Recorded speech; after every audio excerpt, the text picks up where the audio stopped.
So we're gonna go back to the beginning. The name Chicago comes from the Native American word Chicakawa, which became Chicagoo from translation for the wild garlic that grew in this area. Thankfully, we don't smell any of that wild garlic here on the river today, but we have the name to remember it by.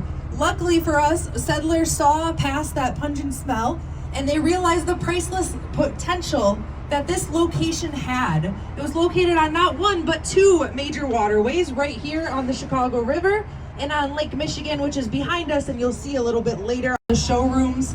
And it's also home to the One of a Kind show, which is an awesome art show. So if you guys are in Townport in the spring or in the winter, check it out. It is called the One of a Kind show. In addition to that, they also have art that shows on the very front or the facade of the building, and it's known as Art on the Mart. So if you guys are here at nighttime, you'll sit over there on the Riverwalk, and essentially when the sun goes down, typically about 8:30 or so, they start broadcasting art and music directly on the facade of the building. It is really, really beautiful and fantastic to see. The next building that I'm going to be talking about isn't quite on the river, but it has a special place in my heart, so I like to bring it up anyway. Straight ahead in front of us, you guys are going to see slightly to your right, behind where it says Morton's, a building that stands tall with gold at the very top of it. Do you guys see that? That is the Carbide and Carbon building from 1929, designed by the Burnham brothers. So this is Daniel Burnham's sons, Hubert and Daniel Jr.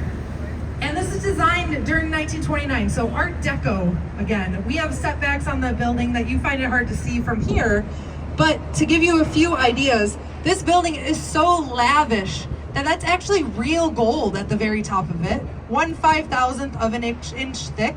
It also has green terracotta, and it kind of resembles a champagne bottle. Well, of course, it was 1929, a time of prohibition. Nobody was doing anything with alcohol during that time, right? Especially not in Chicago. So they actually went back to the architect's diary, and he literally references a champagne bottle in his diary and talks about how he did, in fact, was influenced by a champagne bottle when designing this building. So we like to nickname our buildings in Chicago. We have our very own champagne bottle that you guys just saw. And right here on, I think I told you guys, it was a thriving meatpacking industry. We didn't have a lot of amenities. The river was far more of an eyesore than it was an amenity. And this particular building was a high-end premier fitness club that wanted to appeal to high-end clientele. So they're and retrofitting, essentially what happens is, well, you guys see the bridge is coming down. I can't compete with that, right?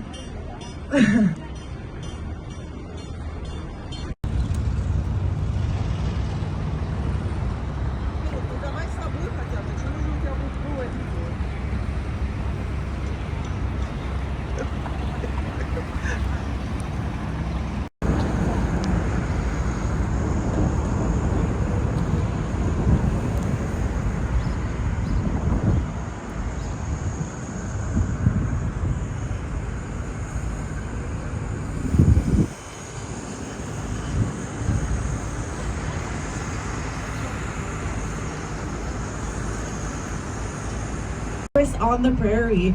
So Beaux-Arts was French for beautiful arts. Turning on your left, notice the curving limestone building with the temple at the very top of it. That temple is called a Belvedere. And you'll see another Beaux-Arts gem. This is the London House, designed by Alfred L. Schuler from 1923. And this building was originally the London Guarantee and Accident Company. It was an insurance company that insured all of the ships and stuff that would pass through this industrial area. But when they no longer needed it to be that anymore, named after the jazz club that was once in this building. So adaptive reuse is really popular in Chicago, and I'll talk a little bit more about that later. But Gesch Partners was the name of the architectural firm that did that reuse project. If you guys think about jewelry, do you think about something incredibly ornate or kind of boring? Personally, I think of something incredibly ornate. So looking just beyond on your left, and you'll see a building that has 4 temples on the corners with a tall temple at the very middle of it. and you'll see 35 East Wacker. This was formerly known as the Jewelers Building, and this was designed by Yaver and Dinkelberg from 1926. And it was called the Jewelers Building really as more of a dream than it was a reality. And the reason for that was because Wabash and Wacker, where this building is situated, was known as Jewelers Row.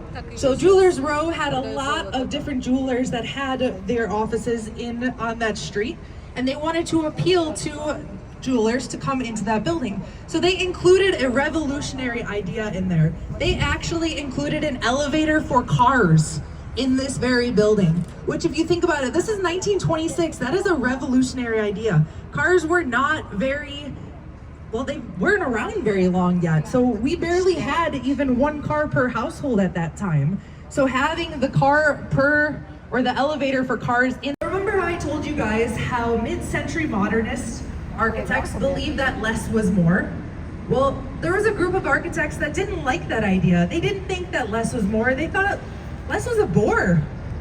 So looking up at the 55 on your left and look at the tall glass building just next to that with the triangles at the very top of it, you'll see 77 West Wacker, designed by Ricardo Bofill from 1992 in a style that we know today as postmodernism. Postmodernism was really a reaction to that mid-century modernism, less is more, and they truly felt less was a bore. So they wanted to pay homage back to the classical past, and they wanted to also be contextual to their location. More about that later. This building in particular pays homage back to the classical past so much that it has elements from Greek and Roman architecture. People actually refer to this building as Parthenon on a stick. So the triangles that you see at the very top of it are known as pediments, and it has a lot of columns on it as well. Also on that side, you're gonna see a massive limestone building coming up that almost looks like it's an armchair. That big limestone building that you see is known as the LaSalle Wacker Building and was designed in 1930 by Halliburton and Root in a style that we know today as Art Deco. Art Deco skyscrapers often have an emphasis on verticality as well as having a lot of flat ornamentation on the buildings.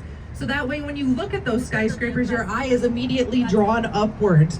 So buildings were becoming a lot taller, which was really, really great, except for one little thing, is that they didn't let in a lot of natural light or ventilation. So they were creating these natural canyons in the streets as they were being designed. And so to counteract this idea, Chicago came up with the 1923 zoning ordinance. And the zoning ordinance stated that as a building got to a certain height, they had to have what was known as a setback. And that setback in the building would create that natural light and that ventilation and would allow for the canyons to be opened up and you wouldn't have that darkness in the city anymore. New York actually also had a zoning ordinance. A lot of their buildings ended up looking like wedding cakes from their zoning ordinance. Ours ended up looking like armchairs or sofas, depending on how you look at it. We're about to go under another bridge, and as the captain said at the beginning, hopefully you guys are gonna start to see some bridge lifts pretty soon. They're really, really cool. Our bridges are called trunnion bascule bridges, and they were invented right here in Chicago. These are double leaf that you see here. And essentially what happens is they open up in the center like two French doors to the sky. And they're really awesome. We're super, super proud of them here in Chicago. And a building that is kind of proud of them, if you look at your left side, just after we get out from underneath this bridge, you're gonna see a building that has two needle-like spires at the very top of it. And those two needle-like spires that you see, if you look below that, they kind of are towers, and they have an arch in the middle of them with a line on that. That building has its very own bridge houses with a bridge on it.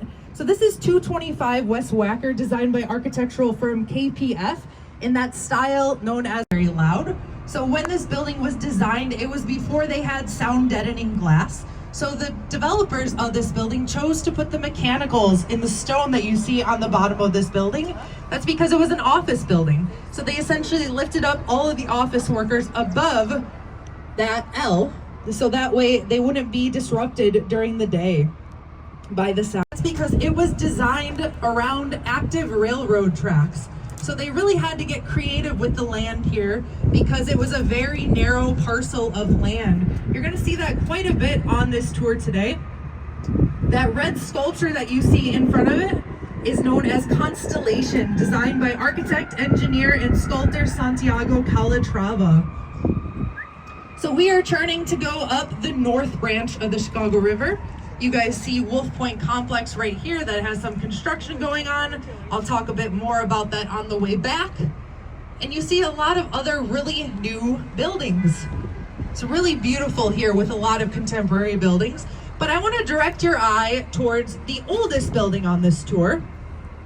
So as we turn here and start to go forward, take a look at that salmon-colored building that's in front of us on your left. That is the Fulton House. The Fulton House was designed by Frank Abbott from 1898. 1898, guys, that is the oldest building on this tour that you're gonna see today. This building was actually a gigantic refrigerator.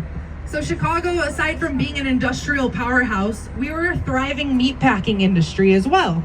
So we needed a place where they had to put steel reinforcement rods through because the bricks started to crack as they were defrosting this building. So nice fix there with the stars. But they ended up being successful in having a condo, and Harry Weese was really in love with this neighborhood, and he loved this neighborhood so much he decided he wasn't done with it. So the buildings that you'll see next to him, those little cottages, the triangular shapes, this is River Cottages from 1988, designed by Harry Weese. There's 4 condominiums here, or 4 townhomes rather, that are 2 different sizes to them. They each have their own private docking facilities to them. And the residents of these townhomes loved it so much, in fact, that they're all original to the building, except one sold in 2015 for a small price. Enjoy, guys. With the 2 buildings, really, on how they observed the river there. So going back to the East Bank Club, you think of those clients and you might think of them to be some pretty important individuals. I'm going to tell you about another individual that I think is even more important, and that you should probably aim to be treated the same. So how awesome was that guy to have those in there? Going back to that site of the casino, you're going to see where it says Chicago Tribune over on used. Speaking of pollution, I'm going to tell you guys a story about some pollution, but first I'm going to take a little bit of a water break and get some clean, refreshing water. You'll understand in just a moment.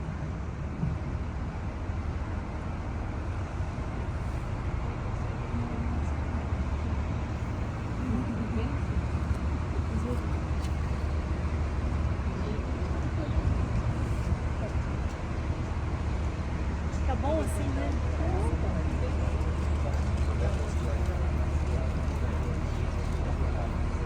30s, we had a population of 300 people, and by the 1870s, or by the 1850s rather, grew all the way to 300,000 people. So in 20 years, we had that exponential growth. That is pretty crazy if you think about that. More people, though, equals more waste. Unfortunately, every single ounce of waste that they had, they would throw directly into the Chicago River. Again, they didn't know any better. This was the 1800s. Decided that they would come up with an idea and they would do some engineering to try to remediate this issue. Essentially, what they decided to do was to reverse the flow of the Chicago River. Now, I am no engineer, so I'm going to overly simplify it for you guys. I am actually a photographer, so I definitely don't do engineering in my spare time. But essentially, to simplify it for you guys, a bunch of immigrants got together and they dug what was known as the Big Ditch. And it was on the Continental Divide. So they dug this ditch and essentially they blew up the dams, and they sell it back to us as beer. That's not true, but it makes for a good story, right? But today our river has really taken on new lives. We have Friends of the Chicago River, which comes together and they take out invasive species and they clean up the river. And I'm really happy to announce that our river's no longer incredibly toxic. It's just very polluted. Just very polluted, guys. In front of us, you see a bridge that is standing in upright position. This is the Kinsey Street Railroad Bridge from 1908. And that is a single leaf trunnion bascule bridge Behind it, you can see, well, there's a lot of foliage, but there is a big concrete thing back there. They're in use. It just comes down once a year to ensure that it is inspected for safety and that it is still working properly. Like I said, it is now a landmark. So we're coming back to the confluence, or where the three branches of the Chicago River meet. So we're officially done with the north branch of the Chicago River, but we're coming up to a little area that's known as Wolf Point. So Wolf Point, essentially, because of where the three branches of the Chicago River meet, was Chicago's first neighborhood. Designed in 1929 by Graham Anderson, Probst & White. This is in that Art Deco style again. We have that limestone, and the building is ornamented with what I like to refer to as the world's first emojis, the comedy and tragedy that you have on there. So this building really announces what it is, because it has the ornamentation on there that shows you, and there's also some musical instruments on there as well, show you that some sort of performance is going to be occurring inside of this building. And it was the opera, in fact. But this building was designed in 1929. It was a product of bad timing, unfortunately, because the stock market crashed in 1929. So unfortunately, the opera Aida only played for 6 days before it closed. And this building actually became closed until the 1950s. Gateway Center 1 and Gateway Center 2. Very creative name, right? But mid-century modernism was led by an architect named Mies van der Rohe. Mies van der Rohe came to Chicago in the 1930s. He fled Nazi Germany, and one reason why was that he didn't agree with their political ideals. But when you break it down, they really did not get along on an architectural level either.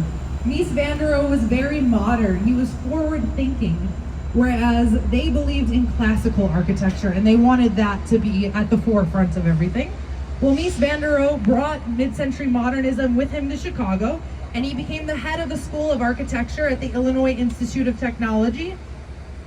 And in the 1930s, he rebuilt the campus all in mid-century modernism. And mid-century modernism had a couple of main principles to it. You see them here. There's that lack of ornamentation. Instead, those I-beams. Another principle of mid-century modernism was volume versus mass. So you guys see how they're really voluminous buildings here. We have a curving building that's coming up just beyond Gateway Center 3. This is Gateway Center 4. It was designed in the 1980s though, so we are out of mid-century modernism and we are in postmodernism now. We see the curve here. Well, guess what? The river slightly curves right here as well. So it is contextual to the location once again. Peter DiStefano is the name of the architect that designed this building. This is in the 80s, like I said. Taking a look at the glass on there, you'll notice that the corners of the glass, when this was designed, it was the largest post office in the world, thanks to people like Montgomery Ward having that thriving mail order catalog here in Chicago. We needed that massive post office. Again, Art Deco style, 1921 was the year, and it's really a massive building that again has that armchair, but really more like a sofa here because of how long it is. This expressway that you see that's going into it was originally in the plan of 1909, but with this building not designed until 1921, Graham Anderson, Probst & White was actually a successor firm of Daniel Burnham's, and so they believed in the plan of 1909, so they left that portion of the building open for an expressway to one day travel through. We didn't actually have the regional expressway until the 1950s, but eventually they did add that in there. To give you an idea of how massive this building is, because it was adaptively reused after it was the post office, it sat really vacant for a while, like a kind of figurative and literal white elephant. And to give you an idea of how massive the building is, Walgreens moved their corporate headquarters in there, and with 1,800 plus employees, they only use one floor in that building. There's also a really great green roof at the very top of it, where they have bees, and they have pickleball, all kinds of awesome stuff. On the other side of the river though, you're gonna notice a lot of foliage. So we have a lot of greenery, and it's another part of the Chicago River Walk that is being developed. This one is known as South Bank. And this gives you an idea of what Chicago once looked like with its natural plants here. Very different, kind of takes you out of the city and puts you into nature here. You also like start to smell nature too in a really beautiful way rather than feeling like you're in the city. And you see all of the greenery here as well as the Reed at South Bank, which was designed by Perkins and Will. And this area is, like I said, still being developed. Eventually, they're actually going to put a water taxi stop here and more buildings. And there's also some steps over there that you guys see. Very big stone concrete steps that you guys can see over there that they added.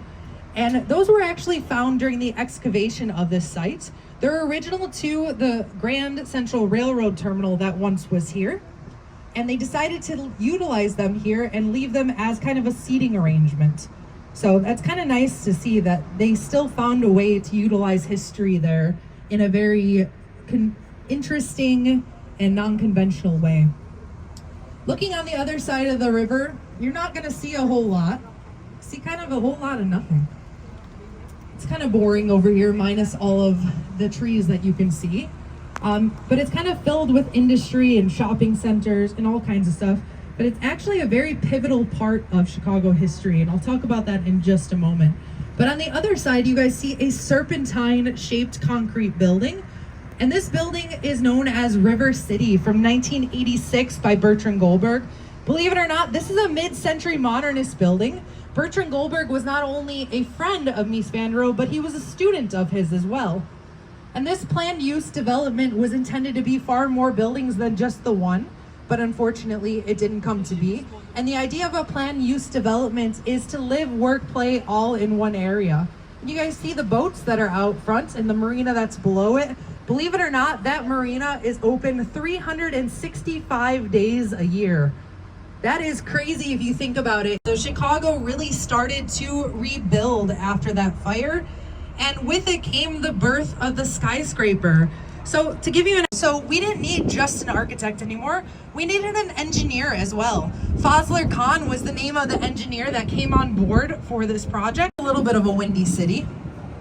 And when these buildings start to get taller and taller, they kind of start to soar back and forth a little bit. So the bundle, it's very easy to break it. But if you put 9 pencils together and you attempt to break that bundle, it's a lot more difficult to break them. Essentially, that is the same thing that they did here in the Sears Tower. If you look at it from an aerial view, it's like a tic-tac-toe board. It has a series of 9 tubes on it, and that allowed it to soar to new heights. 100 plus stories. That is still the tallest building in Chicago today. Not barely in the top 25, I think, for the world, to be honest. A colleague of mine that is another docent for the Chicago Architecture Center, he was an attorney and he used to have an office in this building. Hey, I have good news, I have bad news. The good news is you get to design a skyscraper in the city of Chicago. The bad news is it's next to the tallest building in the world. So how do you make your building stand out? Well, take a look at the pink building next to the Sears Tower, and I think that architect really figured it out. That is 300 South Wacker, designed by KPF from 1990. And that building stands out in every sort of way that you can possibly stand out against the Sears Tower. People like to refer to that as tall, dark, and handsome next to pretty and pink. I definitely see it there. So we have the crown at the very top of it. We have pink Texas granite on here, where we have a lot of rectangles being that land above ground anymore. So they had to come up with a solution to it because it wasn't used. So they went to the Supreme Court and they came up with what was known as air rights. Air rights essentially stated that the railroad owned the land all the way up to the heavens and all the way below, and that they could lease or sell their land out to developers in order to utilize it for buildings to be built on it. So it took a while to go through all of this, but a lot of buildings ended up being built utilizing air rights. The route from 1929 with the ivy on the side of it, and this was originally the Chicago Daily News building. So this was another one of those newspapers here in Chicago. Well, that was one of the first buildings to be built utilizing those air rights, and they didn't quite trust the idea of putting a building straight on top of the train tracks yet, so they decided to put a plaza out there. So essentially they said, you know what, if people want to go enjoy their lunch, we'll, try it out with them first. So they put that plaza out there, and it became one of the many very public plazas that are in the city for everyone to enjoy now. And it became very trendy to have these plazas. So the air rights really took off, and they ended up being a great idea. In fact, if you look ahead, you're gonna notice a building that has a tall clock tower at the very top of it, with a shorter tower in the front with white trusses on it. This is the Boeing building, designed by Perkins and Will from 1990. Think of this building kind of as a three-legged chair. And that's because this building is quite literally dangling above the railroad tracks. So one corner of this building is literally floating there. So the Boeing building was designed, like I said, 1990, Perkins and Will. Ralph Johnson was the name of the architect. And those trusses that they chose to leave exposed at the very top of it are showing you how this building was designed. So it has those different energy efficient items to our buildings, such as different window treatments, different windows, and different heating and air conditioning systems. And that helps reduce that carbon footprint. And so all of our new buildings are LEED certified, but like I told you, we have a lot of buildings that are adaptively reused. So how do you teach an old dog new tricks? Well, it's called retrofitting. And retrofitting, essentially what happens is, well, you guys see the bridge is coming down. I can't compete with that, right? So a little lesson for you guys, remember there is a counterweight back there. So that counterweight that is in there, as it goes down, that bridge goes up. As it goes up, the bridge goes down. Don't worry, they close it for a very extensive period of time so nobody is on the bridge. Guys get all the sailboats too. This is quite a tour for y'all.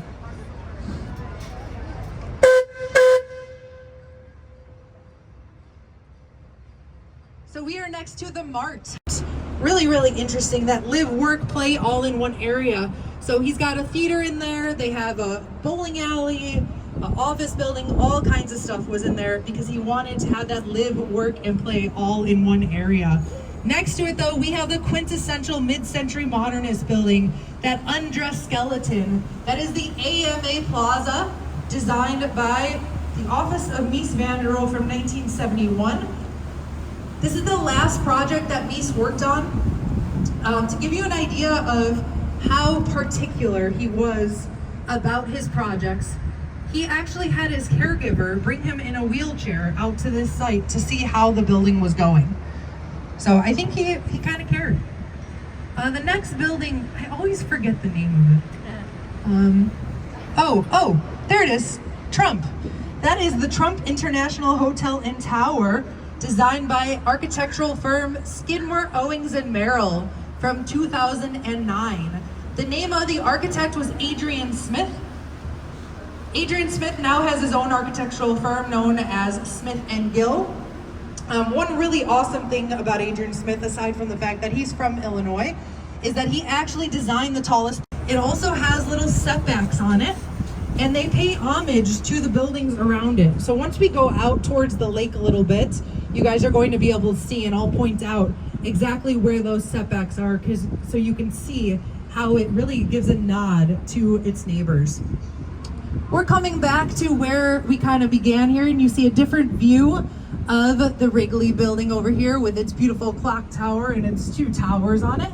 But across the street from it on Michigan Avenue also, you have a building that is bookending Michigan Avenue that looks like a cathedral skyscraper. And this is the Tribune Tower. The Tribune Tower was designed in 1925 by Howells and Hood. And this was actually the product of a design competition. So when we saw the Freedom Center, where the Chicago Tribune once printed, I told you all about how Chicago Tribune was a massive newspaper. So this was their offices that they had. And essentially Colonel McCormick, who was the head of the newspaper, he set out to have architects design the most beautiful office building in the world. And he offered $50,000 at the time, which I believe is equivalent to about $800,000 in today's world. shoulders there that kind of hold up the crown. They are purely ornamental or decorative on this building here. And this is no longer the offices for the Chicago Tribune. It was actually adaptively reused into very, very expensive condominiums now. Actually, I don't even think that the prize money from Howells and Hood could even buy them one of those condos today. On the same side of the river, you're going to notice a building that has a spire at the very top of it with a peacock on it, and this is the NBC Tower. NBC Tower was designed in 1989 by Adrian Smith of Skidmore, Owings and Merrill. So that same man that did Trump as well as the Burj Khalifa, he also did the NBC Tower over here. This is in that postmodernist style. So it pays homage back to Art Deco here. You guys see the setbacks on it, as well as the emphasis on verticality. And that's because it is the regional headquarters of NBC. The global headquarters of NBC sits at 30 Rockefeller in New York City. It is a very iconic Art Deco building. So this building gives a nod back to that by saying, we're in the same company. I respect the fact that we have that, and I'm going to have Art Deco elements in my building as well. As we come out from underneath this bridge, also on the left side of the Chicago River, there's a parcel of land here. We have a hotel and all kinds of stuff, but this parcel of land is really what I want to focus on because it has a really interesting story to it. This parcel of land is known as Streeterville. And legend says that a man by the name of George Streeter washed up during a storm, and he was a little confused at where the edge of the city was, as well as where the lakefront was. So the lakefront was pushed back a little bit further here. We're going to go under Lakeshore Drive in a minute, and that's kind of the start of the lakefront now. But George Streeter, it was really stormy. He washed up here, and like any person that would wash up in a storm, he said, well, I own this land now. So he decided to claim that land, and he started charging people taxes on that land and rent as well. And the city of Chicago was not pleased. So they were going against this man, trying to get him out of this area. In fact, he was charging really nominal fees, and he was letting in some unsightly individuals as well. And it wasn't what Chicago wanted right on the lakefront as it was, or on the riverfront as well. So they got into so many fights with this guy. We're talking gun battles, knife fights, all kinds of stuff, and they could not. I'll be back.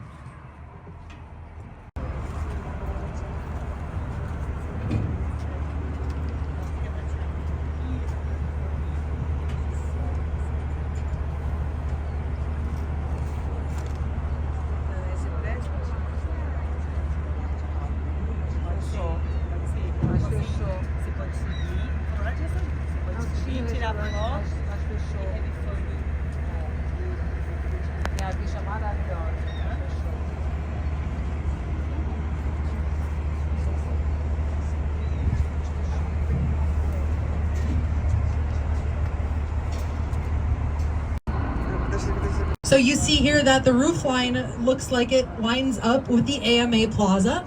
It also pays homage to the Wrigley Building as well as Marina City.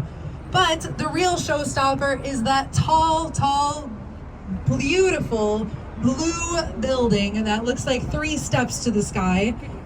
And that blue building that you see right there is St. Regis Chicago, designed in 2020 by architect Jeannie Gang of Studio Gang Architects.